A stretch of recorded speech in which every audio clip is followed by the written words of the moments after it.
cinematographer. And then where's gold trading per ounce right now? 1,509. Is it up or down? Down 6. Down. Give me two factors that would cause gold Inflation prices. expectations and Excellent. geopolitical risk. Perfect. And then give me, where's the 10-year treasury yielding right now? 1.61. 1.61, is it up or down? Barely up. Barely. Okay, if it's up, based on the Fisher equation, what would cause nominal interest rates to go up? Inflation expectations. Inflation expectations. Okay, excellent. So this is all kind of review a little bit. And for some of you, it's not. For some of you, it is. But don't worry about it. I'm going to go through it again, okay, to bring everybody else up to speed. And then what about this is my favorite, the dollar to the pound. Where is the dollar to the pound? What happened this morning? There's all kinds of theater going on. You should watch it. It's really interesting. The Brits are crazy. I mean, we're crazy too. I mean, obviously, but they're just crazier. I mean, There's stuff going on with Brexit right now. yeah, Brexit. I mean, they're basically dissolving Parliament, and he's going to actually dissolve Parliament for 5 weeks during the period where they should be negotiating the Brexit deal with Brussels, which is completely crazy. So he wants, obviously, to force a hard Brexit because he doesn't feel that he can negotiate a deal with Brussels. So he's just going to do it. He's shooting for the hard Brexit, which is probably an extreme populist, politically successful move, but could be extremely dangerous for the UK in the long run. All right, so that's basically it. Anybody have any questions or anything before I get started? Any clarifications? Okay, remember on the homeworks, they're pretty straightforward. You just print out the websites, cruise around the websites, take a look at them, show me that you looked at them.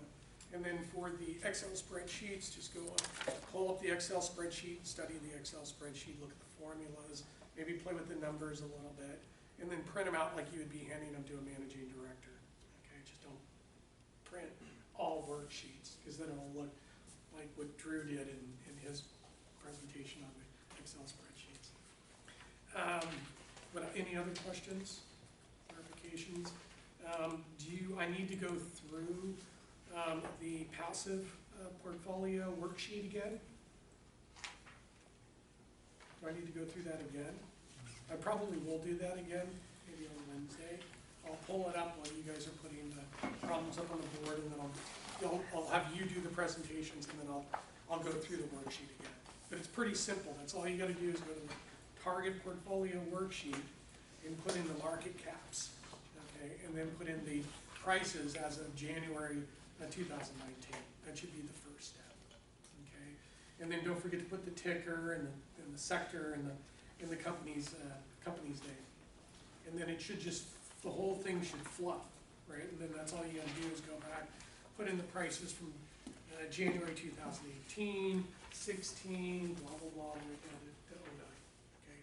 Start doing the back test. So what you should do is be in your team, start designing, what kind of portfolio strategy or what kind of portfolio are you gonna design?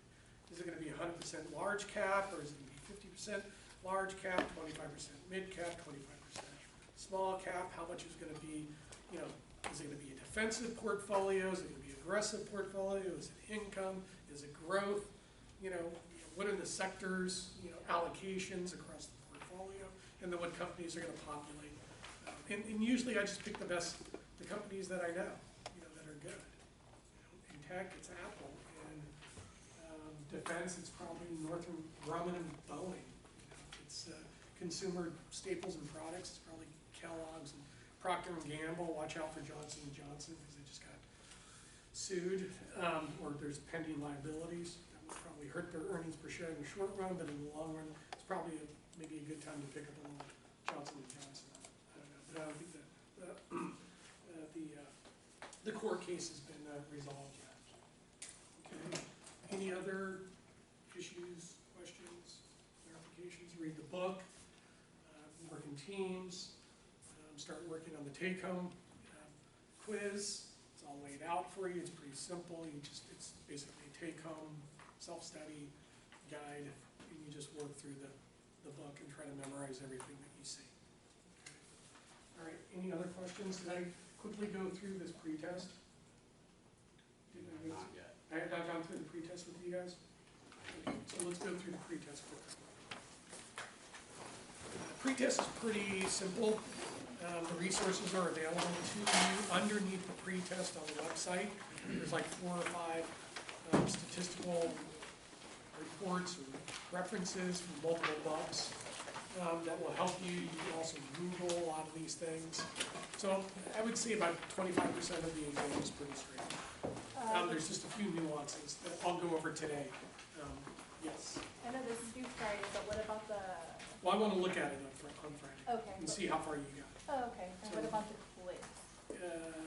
Quiz. I believe that's, Well, that's going to be due the day the deliverables due. oh, okay. Okay. But usually what I do is I like to look at the memos, look at your resumes, look at the exams, look at the pre-test. When I say it's due, a lot of students will just, they'll do the best they can and then they just gotta give it to me, and expect me to grade it. It's like, that's not the way it's gonna work. I'm gonna take a look at it, see if you even started, because a lot of the issues are really just procrastination in most cases. Then once you get started, you kind of get into it, and then you kind of got over the first initial procrastination fear. I got the same problem. I should have done 2 things this morning that I didn't do, and I totally procrastinated on it. Because I guess I like to wait until the stress is just eating at me to get me to do it. Maybe you guys are a little bit better than I am, but that's the way I am. So I just want to look at it on Friday and see how far you get. And again, work in teams. And if you work in teams, do it together, but also study it. Okay, study it. All right. So law of large numbers, again, in finance, accounting, ops, marketing, it doesn't matter what discipline you're in. Especially now, it's all data. Okay, and the more data you have, the better off you are.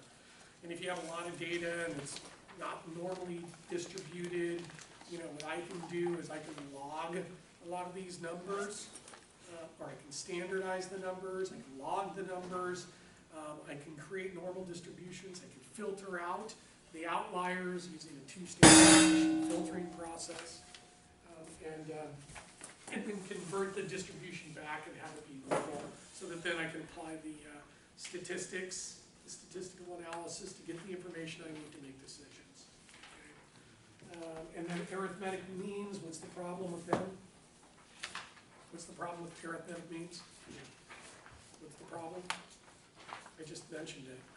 I just spent the last 2 minutes describing the problem of arithmetic means. So you can't really get Well, what's an the problem? accurate measure because of the outliers. Got it. Sometimes they're- Excellent, perfect. That's why we use geometric means. Okay, so when we do, if I was a chartered financial analyst, and I was working as an equity analyst for a portfolio manager, and we wanted to report 1, 3, 5, 10-year returns, we wouldn't use arithmetic means, we would use geometric, okay, to control for the outliers. And then there's normal distributions, exponential, binomial, skewed, Poisson distributions. When you go do your master's degree in finance or MBA, which is concentration finance, which I hope you'll do at some point, or if maybe you do an MS in analytics or whatever you're doing, usually when you're doing simulation, because maybe I don't have enough data or have enough data, but I want to grab some data randomly and then run the test and then throw the data back and grab it again and run the test again and throw the data, so it's with replacement. So the simulations, I can do like 1,000 of those things or 10,000 of those things, which will allow me to basically manufacture a normal distribution from limited amounts of data using Monte Carlo simulation. The first thing the Monte Carlo simulation asks you is what is the distribution of the data that you're using, okay, and then it's one of these, all right. Again, what I would be doing is like writing the notes as I go through this, because I'm going over it right now. Unless you remember everything I say, or you're going to go back and review the video, it's more efficient to take notes now, isn't it? Yeah. Median, mode, what do those measure? What do the means, medians, and modes measure? Central tendency. Do you want the means, medians, and modes to be far away from each other, or do you want them to be clustered next to each other? Clustered next to each other. Because then you have central tendency. And if you have central tendency, Is it easier to predict the mean, the future mean? Yes. Yeah, exactly. And then show me the equation, show me a median, you know, that you rank from high to low, pick the midpoint, and then a mode is the most reoccurring number. Just give me an example. And then skewness, it can skew to the left, skew to the right. If you do have skewed distributions, you can normalize them, you know, by doing that, logging the data, and then taking the -2 standard deviation plus 2 standard deviation and filter these guys out, and then transform the data back to its original state using an exponential. So that's one way of normalizing it. Another way is you have a skewed distribution. What you can do is you can do a z-score. Z-scores are awesome because they're standardized units. I could use ranks, I can use point scores, I can use z-scores as a way to create an unbiased unit measure of that variable amongst the sample that we're analyzing. And it also straightens out the distribution when we use z-scores. So sometimes we use z-scores to straighten out the distribution, then take a 2 standard deviation on each side to get rid of the outliers and then convert it back. So when you're dealing with data, data is really messy. Sometimes you have missing data, sometimes you have bad data, sometimes you have errors. So you have to get used to the filtering process. And the z-scores are the actual number, let's say for company I, minus the mean for all of the companies that we were analyzing in the sample, divided by the standard deviation. Z-scores are awesome. And if anybody wants to work with me on the financial ratio table, I've been wanting for semesters to basically build out that last piece of the class, which is basically the key financial ratios. So we plug that data in, there's 25 companies. And worksheet number 2, we calculate the z-scores. And then what we do is we sum up the z-scores, and then we re-rank the companies based on the best financial ratios, the best fundamentals from high to low, and that becomes another way of how to overweight and underweight the stocks that you have in your portfolio. Okay, and again, if I'm talking too fast and talking over people's head, take lots of notes, study, and then as we go through this over and over and over again throughout the semester, at one point it'll totally kick in. Okay? So early parts of learning is the most frustrating, obviously, but this is not rocket science. We're not at MIT, although I'm not sure I want to be at MIT these days. But we're not at MIT designing nuclear fusion stuff. I mean, this is finance and accounting is pretty straightforward.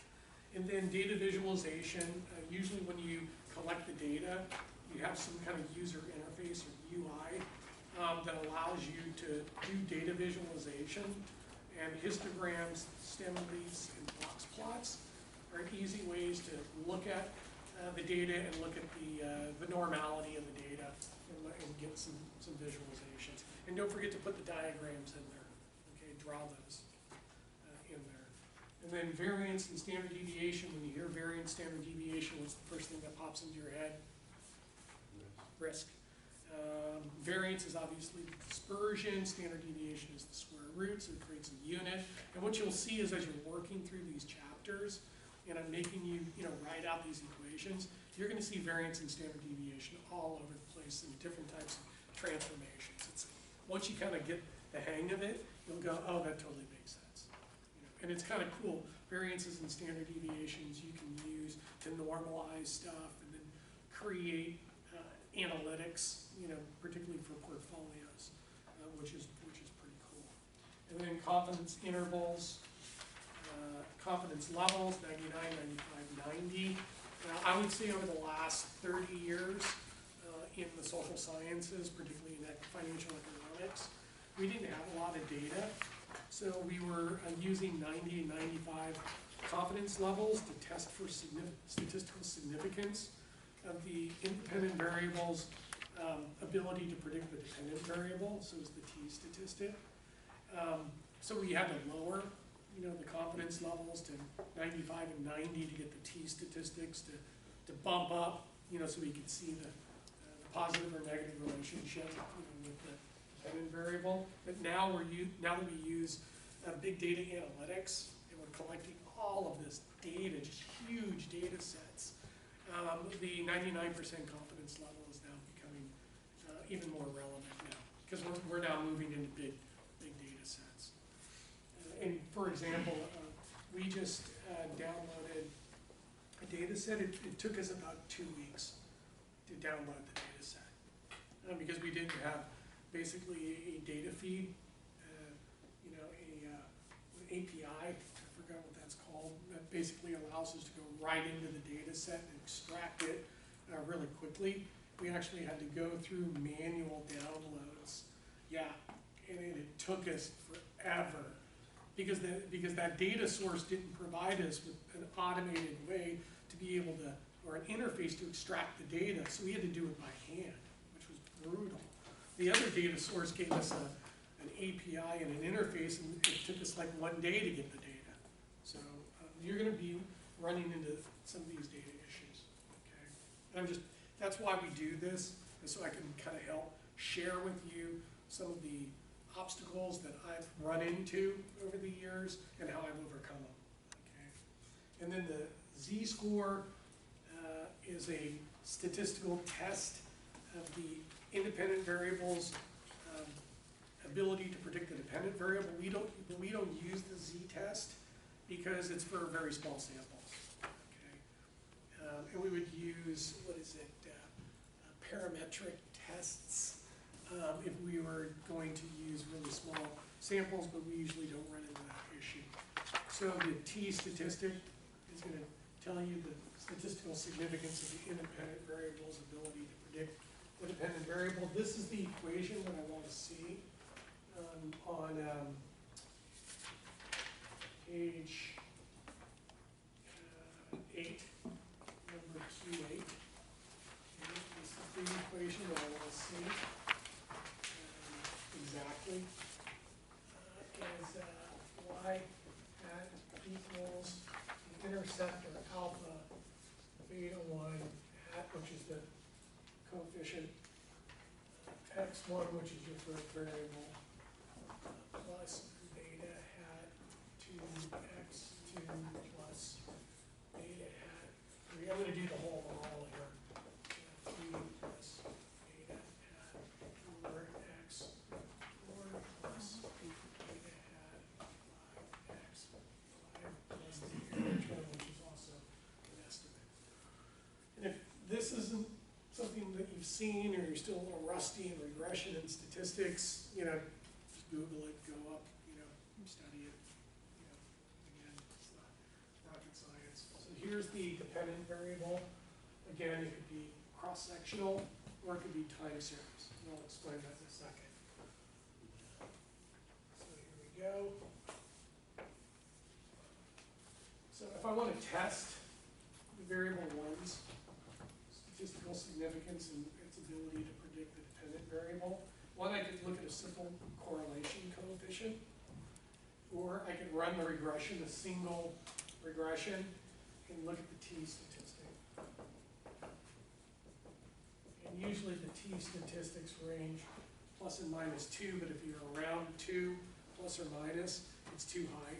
So there's something going on there. It's too good. Anything around 1 or 1.25 is good enough. Okay. So that's the t-statistic. The f-statistic basically measures the ability of the model itself to be able to predict the dependent variable. So it's a model statistic.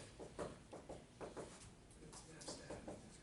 And f-stats, you know, around 5, pretty good. 5 to 8, what you're looking at. But if I'm getting into the like 13 to 16 or 22 to 28, something like this, the model's too good in its ability to predict, which means that you have multicollinearity, which means you have 2 variables in your model that are highly correlated to each other. and also correlated, highly correlated to the dependent variable. So you have two variables. And what I would do is I would get my data, my time series data, and the first thing I would do is I would run a correlation matrix.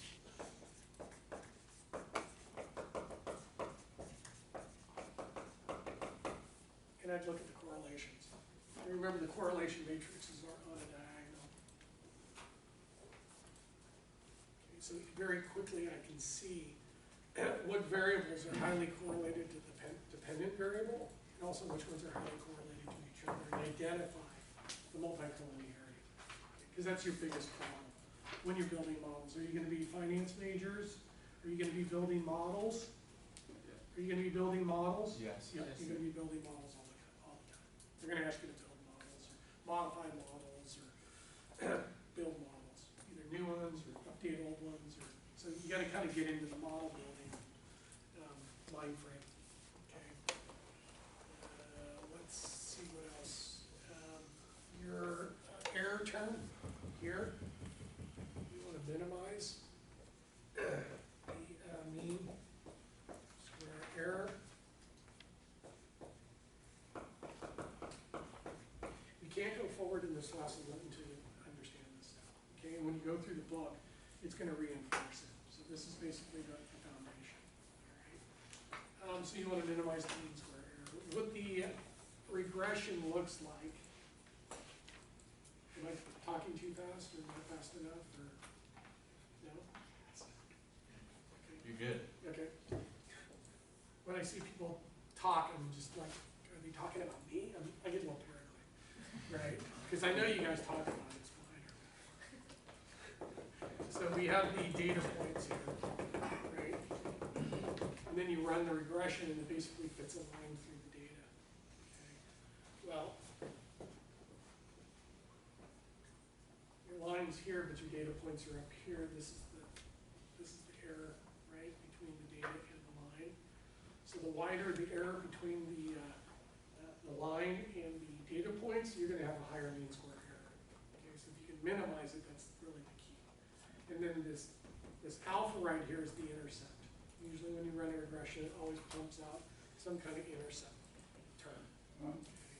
Now the regressions are extremely powerful because it's, although there's new, neural networks and other types of advanced data analytic techniques to be able to do prediction, the regression is basically the oldest standard in forecasting. Okay.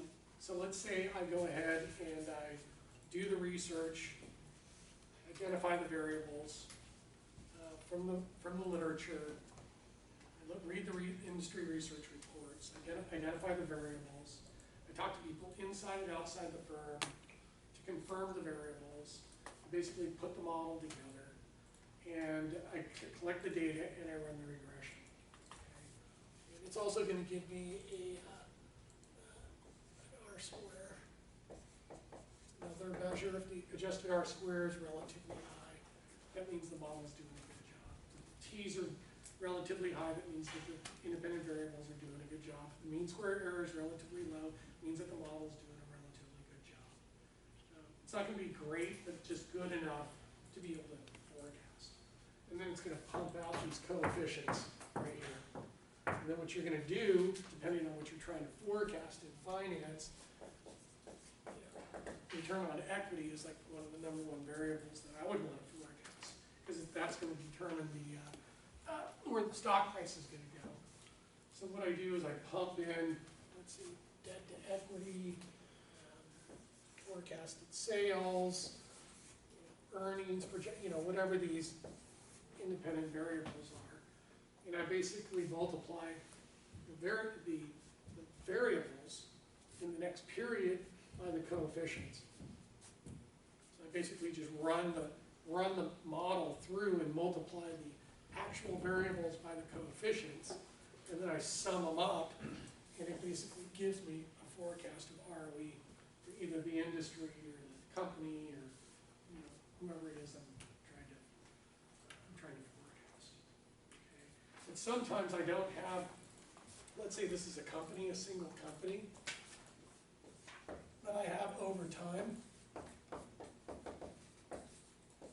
So I can do time series. So I have quarterly data going back.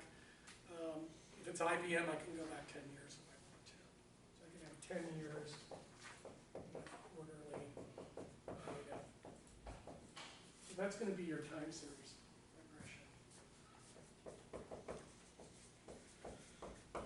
But the problem is, if I'm trying to forecast ROE for a startup company, I don't have basically 10 years of quarterly data.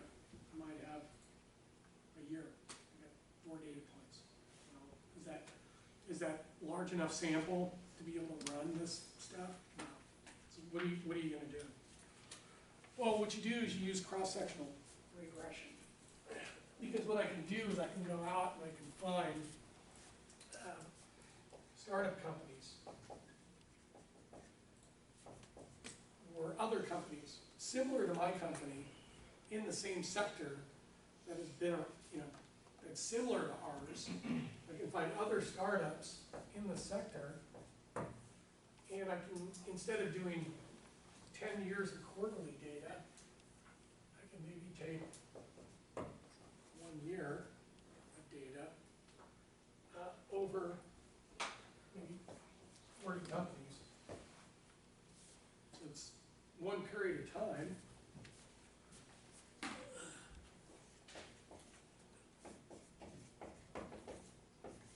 One time period, time across multiple companies. Okay. So I can get a large sample size doing that way. I can run the regression. I can calculate the coefficients. And then what I can do is I can put R numbers where we think we're going to go over the next year and put that data in there and calculate the ROE. So I can use time series regression as an interim step to, sorry, I can use cross-sectional regression as an interim step to time series regression when I don't have enough time, when I don't have enough data over time. So I can go to companies and get a large sample in the same sector to run the regression, to then pump R numbers in to forecast our return on equity going forward. Those things are not in the book, okay? It's only if you've done this, okay, based on experience that you would know something like that. Okay, so the coefficient of variation is the standard deviation divided by the, let's say, the expected return on the portfolio. So I can use the coefficient of variation to basically analyze multiple portfolios. A, B, C. This is your unit of risk per unit of return. So let's say this is 20%, this is 10%, and this is 5%. Let's say my expected return is 10%. I got 3 portfolios I'm looking at. All 3 of them, the expected return is 10%. So I have to decide which one I want to invest in. And we're going to use the coefficient of variation as the measure for the decision. And I could use the Sharp, Jensen, Trainer, as measures. But I'm just going to use the coefficient. So how many units of risk per unit of return do I have for portfolio A? Come on now, people. What's my unit of risk per unit of return? 2. See, I told you it was now, right? And what if I have a 10% standard deviation and expect to return at 10%? What's my unit of risk per unit of return? 1. And if I have a standard deviation of 5% and an expected return of 10%, what's my unit of risk per unit of return? So which one would you pick? Which one would you pick? Which one would you pick? Which one would you pick? Why would you pick that one? When you can get that one. That one's giving me less risk per unit of return. This one's giving me 2 times the the unit of risk per unit of return.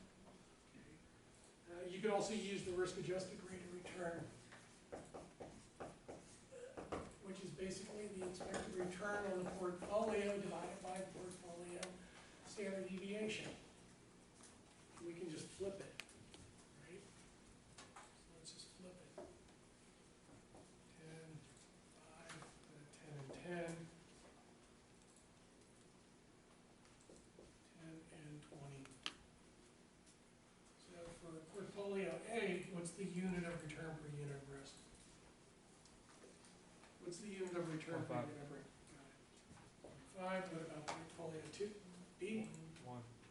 Portfolio 2? C? 2. Which one would you pick? A. Okay, that's what those are for.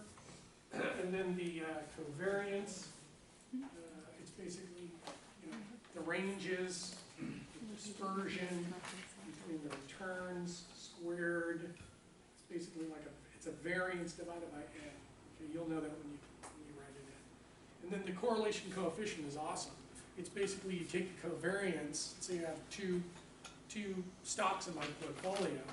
I take the covariance between the two, and I divide it by the standard deviation for both. I multiply them together, and what it does is it standardizes and makes a indicator that's either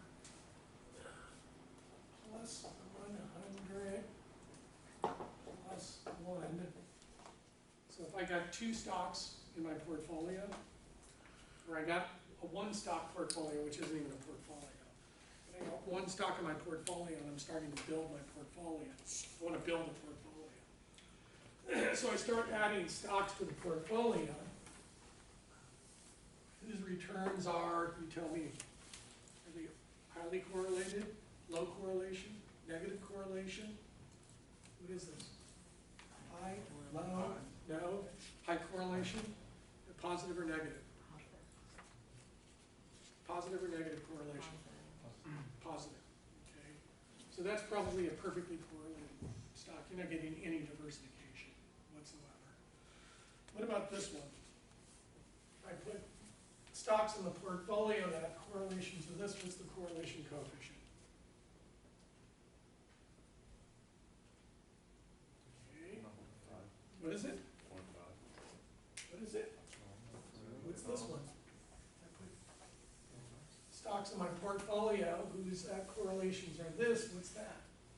It's negative. Okay, so negative 100% and negative 1. Got it. So what's this one? 0. Yep. 0. This one, do I get diversification if I add stocks in my portfolio whose returns are negatively correlated with each other? Do I get diversification? Yes.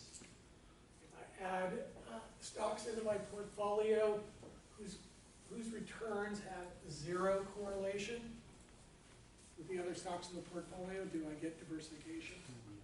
If I add stocks into my portfolio whose returns have no correlation whatsoever with the other stocks, do I get diversification? Yes. Got it. Okay, and what about if I add, what if I add stocks to my portfolio whose correlations,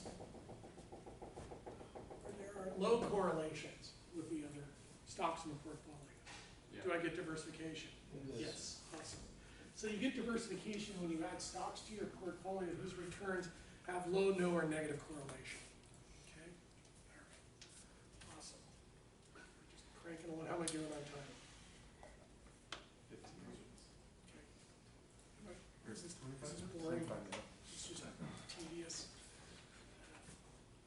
Okay, and then show me the portfolio standard deviation that's in the book.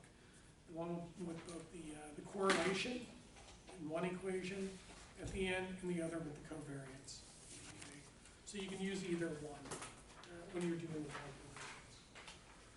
So let's say you're calculating the portfolio standard deviation equals some equation. covariance between the two products. I'm going to tell you what the equation is you're looking at. Okay, got it. Okay, test questions, the two questions on the bottom. Okay, you ready? This is fun, it's like a game show, isn't it? Yeah, it's like a total game show.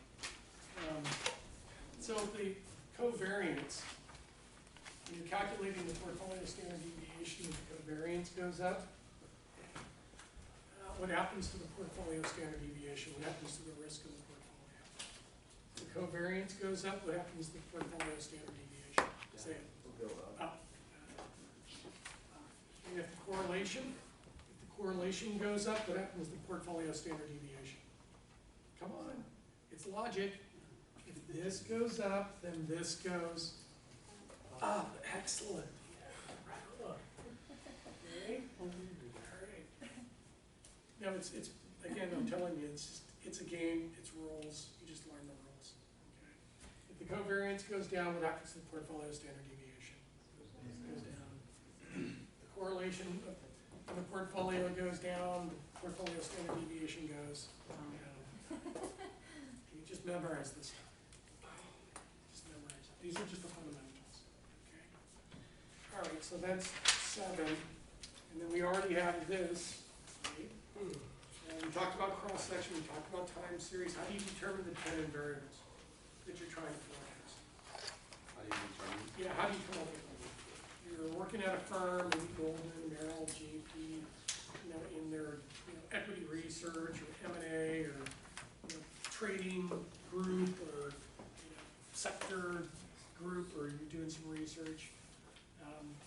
Question is, how do you come up with what variables to forecast? In the literature. Yeah, it's going to tell you based on not only industry standards, but also from the literature. And people around you are probably going to tell you, okay, we need to be forecasting, sales, which is going to give us revenues, which is going to give us earnings, which is going to give us earnings per share, which is going to allow us to be able to forecast earnings per share, so we can apply the perpetuity, Gordon growth, multiple, and the discounted cash flow, so we can come up with intrinsic values, to weight those, to come up with the final intrinsic value to compare against the current stock price, to either make a buy or sell recommendation or actually implement the derivative trades.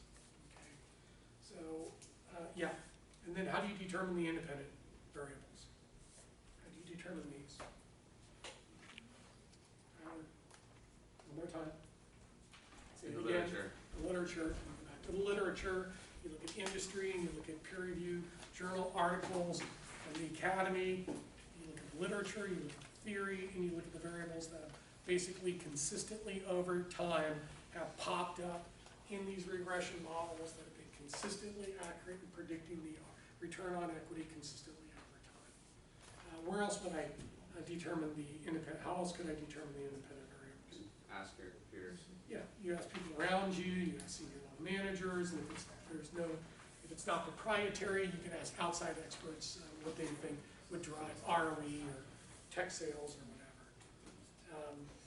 But that's how you would select and determine them. And then the tests, what tests would you use? Say it, Jamie. You'd use the T-stat, you would use the F-stat, you would use adjusted R-square. These are all the regression diagnostics, the tests for statistical significance. Multicollinearity, how would you solve for it? Right? So I got two variables that are highly correlated to each other in my model. Also highly correlated to the dependent variable. How do I choose which one to keep and which one to throw out? Which one appears more in literature, right? Correct. I would leave the one that, based on theory and based on literature, is cited the most. Okay, it's consistently came up over and over again in multiple studies going back decades, okay, if that's possible. Most students would pick the ones with the highest T statistic, but that's not necessarily the case. Okay, it should be based on theory. Which type of risk can you diversify away? When I'm building my portfolio and I'm adding multiple companies in here from different sectors, which one can I diversify away? Unsystematic. Negative, adding negative stock? The way that what we're looking at here is, we have we're building a portfolio. You got it. You're saying the right thing. We're building a portfolio, a diversified portfolio of stocks. As we add more stocks to the portfolio, whose returns have low, no, and negative correlation, it's gonna eliminate the unsystematic risk, portfolio standard deviation. So it's gonna eliminate this. So the only thing that's left is Systematic risk. systematic. And then give me an example, what statistical measure would be analogous to market risk, measurement of market risk, when you're looking at the company. If I run a regression on the rate of return of Apple over time compared to the S&P 500, what in the coefficient is also called, it's called the beta. Got it. Okay. So basically, the systematic risk is measured by the beta. And where do we use the beta? Test question. In what calculation do we use the beta? Yeah, you got it. So weighted average cost of capital equals what? Come on, finance majors. If anybody took my class, you had it tattooed on your ankle, or your back there somewhere. What's whack? Come on. Weighted average cost of capital. We got it, but how do you calculate it? What's the equation? You have to have it burned in your brain. Can you look it up on your computer? Yes. Yeah, you can. Earnings over debt plus earnings. No. Whack. Weighted average cost of capital. Cost of equity. Okay, hold on. Cost of the equity, Times percent of equity weight of the equity, plus, Plus. cost of debt cost of the debt, times the weight of the debt. minus the tax rate, plus the weight of the debt. Got it. So how do I calculate, come on, you guys are finance majors. How do you calculate the cost of the equity? What equation would I use? Cost of the equity, or the expected return on the equity, cost of the equity. Equity over equity plus debt. Yeah, but that's the weight. I'm looking at what the cost of the equity is. What equation do you use to determine the cost of the equity? Come on, The CAPM. got it. So the capital asset pricing model equals what? The risk-free rate So plus risk-free plus beta of the beta. stock Got it. multiplied by the Return market on the return market average. issues. Okay, so that's okay.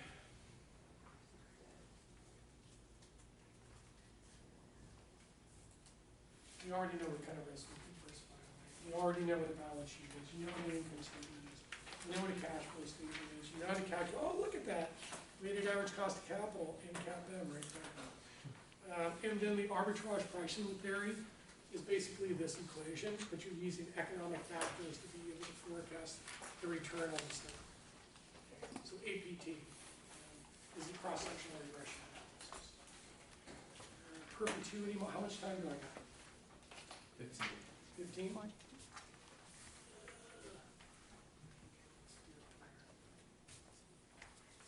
Can tell me what, can somebody tell me what the perpetuity model is? What is the perpetuity model? Do we even care? Yeah. Yeah, what do you use it for? Weird. What do you're trying to value, you're trying to calculate the intrinsic value of the stock. What's the assumption using perpetuity? There's an infinite amount of we have. This is the cash flow. Can I use earnings per share? Can I use earnings per share as my cash flow metric? Yeah. Yep. Can I use EBITDA, earnings before interest, taxes, depreciation, and amortization next year to value the firm? Yep. As the discount rate, can I use the WACC? Yep. Can I use the capital asset pricing model? Yes. Yep. Can I use expected return by me as the investor? Can I determine what my expected return is? Can I use that? Yes. Got it. What's the assumption when you're using the perpetuity? What's the assumption about the cash flows? Cash flow continues for an infinite amount of time, Yeah, it's flat. and it So lasts. you assume that it's basically flat in perpetuity, so there's no growth rate. So that's your perpetuity model. Got it. Okay, what's the next model? Gordon growth.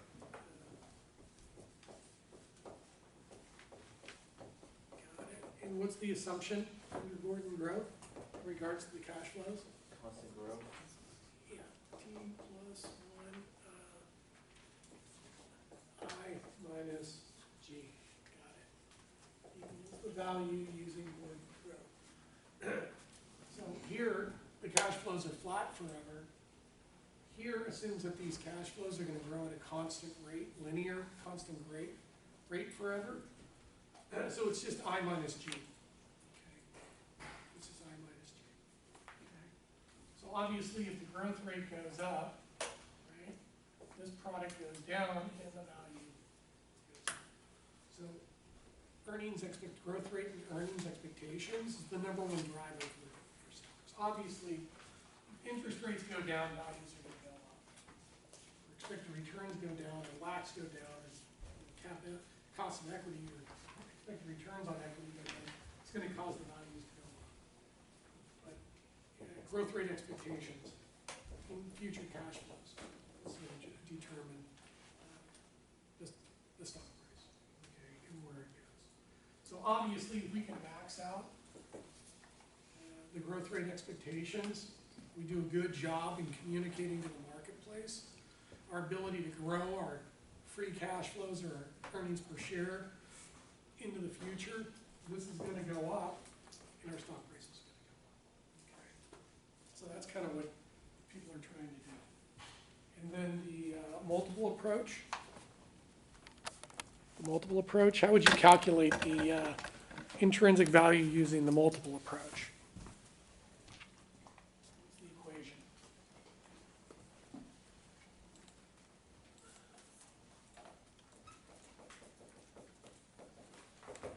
What's the multiple approach?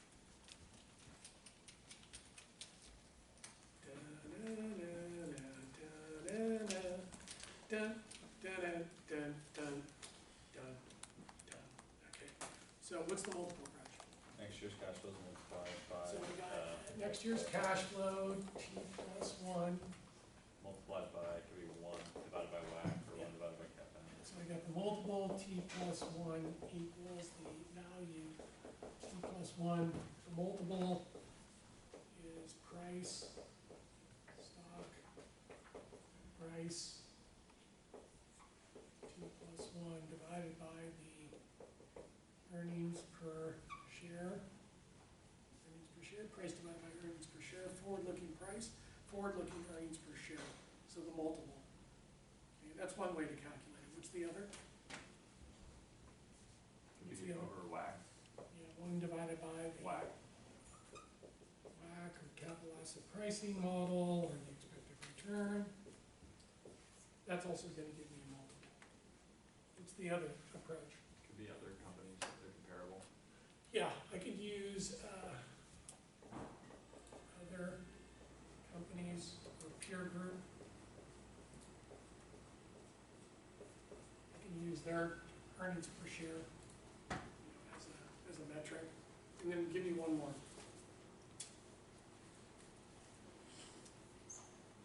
Can I use I minus, 1 divided by I minus G? Yeah, I can do that too. When you use these two, you get the perpetuity and the Gordon graph. Okay? It's basically you're converting those into multiples and then getting the valuations using the multiple approach. This is what the investment bankers think. They think in multiples. They don't think in perpetuity and Gordon graph. That's theoretically correct. This is application. This is how they think. Okay? So they're always thinking in multiple terms, particularly around firms. So you go down to Sand Hill Road, going tomorrow, go down to Sand Hill Road, and you talk to the venture capital, men and women, and and you ask them, you know, what type of companies have been going public and at what multiples have they been going public at? Or these companies that you've been incubating for the last 3 to 5 years, you've actually sold to a private equity firm. What was the multiple in which the company sold at? So if I know what the marketplace is paying on a multiple basis, value divided by EBITDA, you know, free cash flow multiples, I may go, hey, you know, the multiples are at their all-time high right now, we should sell off this company right now. Okay, because the multiples are just so high. So they think in multiples, because it's easy. A lot of these people on Sand Hill Road, the venture capitalists, I mean, they're not that smart. You know, they like to keep things simple. Although a lot of them do have engineering degrees from Stanford and stuff, and electrical engineering, which it does, I guess it does make them pretty smart. Okay, so let's do the discounted cash flow. I try to do standard while I teach. You know, this way I think it should be somewhat, a little bit more entertaining than just having me bore you to death for an hour and a half. Okay, and then the DCF. What are we doing there? The sum of the cash flows. Trying to find the present value of expected future cash using a discount. And then what do we need to figure out at the end? When we do discounted cash flow, we got our cash flows. Terminal value. Yeah, we gotta figure out the terminal value.